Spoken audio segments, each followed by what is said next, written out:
Bence bir-birimizi başa düşmədik. Ondan sonra Xeyr, elə deyil əslində. elədir. Elə İnanın deyil. mənə. Mənim aldığım məlumata görə sizdən çox xahiş edirəm. Siz özünüzə qarşı hakim, vəkil olmayın, hakim olun. Ədalətli cavab verin mənim suallarıma. Siz biznes sahibi olan bir şəxs idiniz. Röya xanım da oxuyurdu, düzdürmü? Siz də dəstəkləmirdiniz və sizin ailəniz dəstəkləmirdi. Röya xanımın çox gözəl bir çıxışı var. Mən ona baxıb hətta özüm ağlamışam. Röya xanım deyir ki, anarı gördüm. Anarın başı ağarıb, başladı ağlamağa. Yəni, bu qədər ədalətsizliyə rəhmən Röya xanım yenə də sizi xatırlayaraq ağlayır.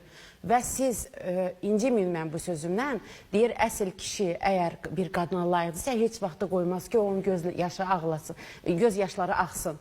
Yəni, siz dəstəkləmirdiniz oxumağı, ictimaiyyətdə olmağı, incəsənət demək olar da, belə məşğul olmaq. Amma siz TikTokda canlı açanda, mən ilk dəfə sizin canlınıza daxil oldum, belə gördüm. Mənim bir fikrim yarandı. Kimdir bu? Röya xanımın yoldaşı.